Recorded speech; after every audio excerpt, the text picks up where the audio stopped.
So I have to ask you about a story that you told me on the very first day Oh my that I God. met you. Oh my God. Which story? Which The one? story on the way from the airport to my home where you told me about when you were arrested in Oman? Yes. I need you to tell the story for us, please. Well, It was there is the long version and the short version, so Okay. I'll go for the short version. Alright. But I was in Oman with an Egyptian troop. We were dancing for Sultan Qaboos, which is still, I think, the ruler of Oman. I think it should be, or him or his son. I don't know if he has sons. But anyway, this was like around 10 years ago. By the time I arrived to Egypt, it was forbidden to dance. So I did a lot of work in other countries, including Oman, and I was with this Egyptian troupe there to do a festival called Muscat Festival, sponsored by the Sultan. So, you know, we were rehearsing for months, and then we had to present this different kind of shows for Sultan Qaboos and his committee, you know, his family and assistants and, you know, his dancers. So he has his own troupe. It's very beautiful because there are like the Omani folkloric troops, men and women, and I was in contact with the troupe of Sultan Qaboos as well, and the women, they covered me in gifts. I have a lot of gold bracelets. They give me makeup, the Omani traditional dress. Yeah, very, very beautiful experience. But dot dot dot but one time I was with one of my colleagues from the troupe. We were in the street, you know, just sightseeing. We went to a market and we went out the market. We were walking by the sea in the Corniche, in the marginal of Oman, and a taxi driver passed to harass us. So he was calling us inside of the taxi and harassing us. And eventually, after trying to ignore him for a while, I made him shut up. So I made him shut, which I thought was quite fair and not enough.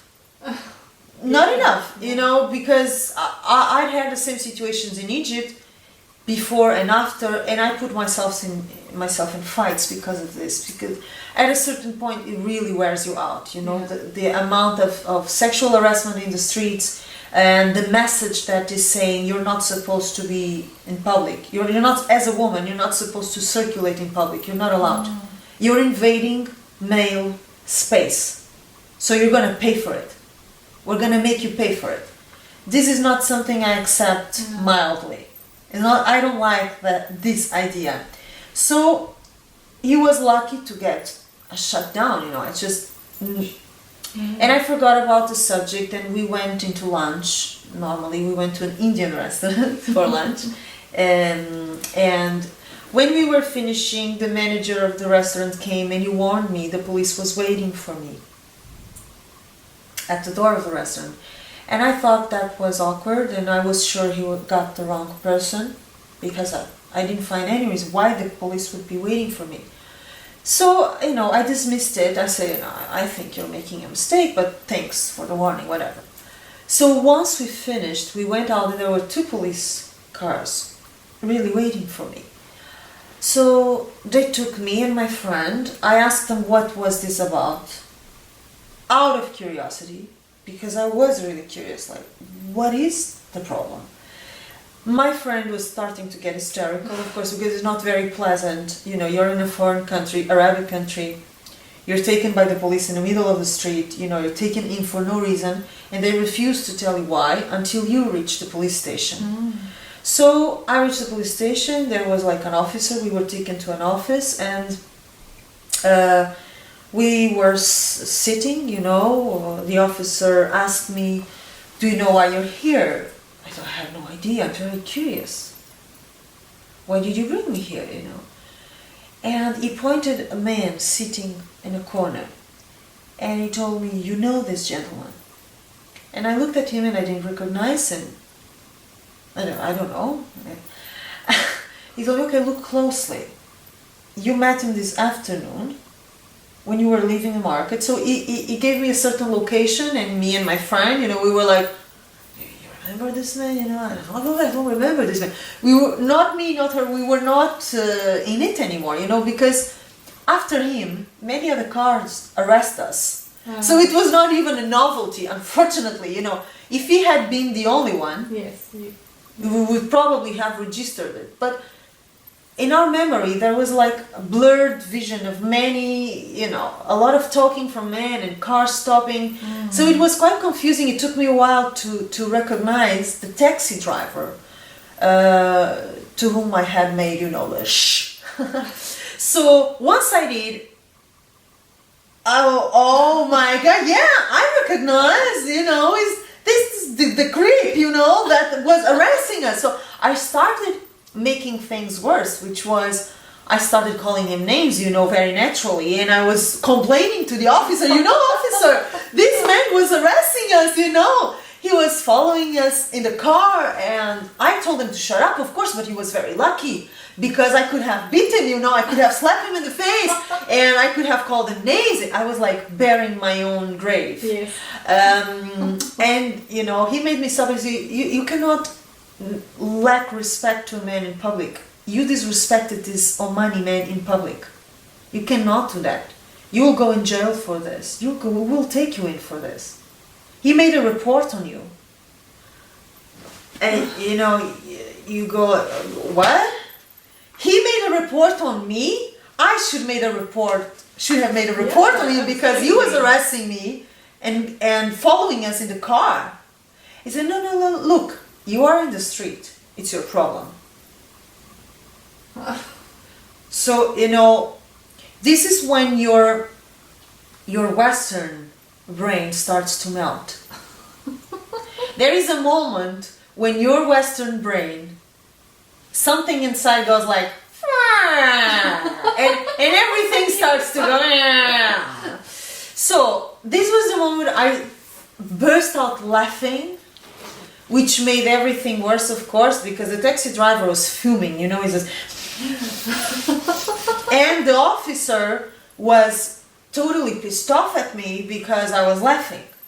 Aside from disrespecting the man in public and presuming to be the one who makes the law, because I was telling him, no, I should make the report on him. He should go in jail because he arrested me. And you go, no, by law, you are going in. Because you are not allowed to disrespect a man in public. It's so bad. So, I mean, to make things short, you know, what happens is that they did take me in. They allowed me the privilege to ask for forgiveness so that he would cancel the report. He would retreat his complaint. I refused to apologize, which I think is predictable. And in the end, somebody, I don't know, paid him something or convinced him to take away the complaint because, you know, later in the night, my manager, the Egyptian manager, showed up. So they took me away, they released me. Until today, I don't know exactly how they convinced the man to take the complaint away. Wow.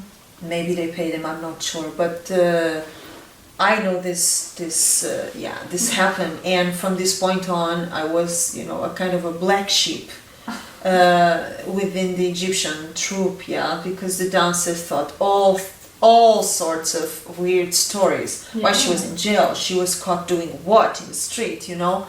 I could have told them 1,000 times that I was just shopping and seeing the city, you know, sightseeing, but I could not convince them. There was always a more interesting, spicier version of the story, why Joana was in jail, you know. And I think it was at a point amusing, you know, because I was sure something was going to happen. I was curious to see where this is going to go, you know, because eventually my embassy would be involved, I guess. I don't know, I'm not sure, but I guess the next step would be to call the embassy, perhaps. And I would have liked to see, in a way, you know, part of me would have been curious to see what would happen next if the man had not taken the complaint away. But he did take it, so it remained a kind of funny episode. It could have been worse than that. And of course I didn't stop pursuing men in the street and doing more than that, you know. Yeah. So I guess, you know, a lot of living in Middle Eastern countries has a lot to do with building your character. I mentioned that before, and it has a lot to do also with you realizing that there are many value systems, not yours. And there are things that you think are universal values, universal beliefs. They are not. Yes. And you think that you were born in countries, you know, that were not very modern. Wow. When you compare them, you know, with countries like this, you feel the privilege that it is, you know, to be born in South Africa or in Portugal or in France or in England. It's really a privilege. We've come a long way in terms of legal rights. Absolutely. And the way women are treated, you know. We're not perfect. I mean, we also have a path to walk, or a path to build, not walk. The path has to be built, but in comparison with Middle Eastern countries, we're way advanced and we're so lucky, you know, because the way women are perceived and treated legally, not only socially. It's not only about people's opinions. I can deal with people's opinions, I don't care, but you're dealing with laws that limit your freedom, literally. Yeah. So that's serious. Well, aside from the story being so incredibly funny when you told me, it was just so unbelievable that this could even happen. So it's an important one to share. But you know, in Egypt, years after this, and this is something that I comment on my book, the one that is published, The Secrets of Egypt. I had a case of an ex-boyfriend trying to kill me, and I made a report on the police. I went with a lawyer to the court, to the police, to make a full report on this murder attempt. And not only they laughed on my face, they arrested me in the police station. I was with my lawyer, a man. I was sexually arrested in the police station. I got to the officer who received the report. He asked me, what did you do for him to want to kill you? Oh my goodness. And what's your job? Because I read in your report, you're a dancer. So there's something there. What happened there? And I had to tell him, hello, salamu alaikum, good morning. I'm the victim. I'm not the criminal here. You're turning me into a criminal because I'm a woman and because I'm a dancer? And the thing is, after the report on court, after the report in the police station, which was notified by the officer, so they knew about it. I didn't send it by mail. It was there, delivered by a lawyer. The person who tried to kill me never even heard from the police. They had his contact, his address, his passport number, everything. His phone number. They didn't even give him a call. They just laughed at me and left it at that.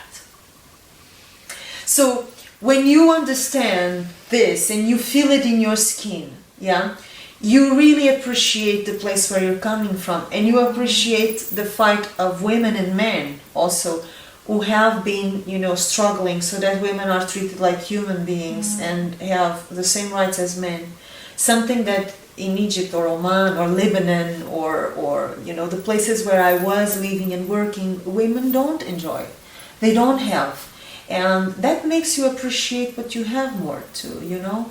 It doesn't only challenge you, which it does, and shows you that really there are many ways of living, and many legal systems, many value systems, but also that you're so privileged to have been born in a country where women are protected somehow, you know, at some extent. Yeah. Thank you for sharing that story. You are welcome.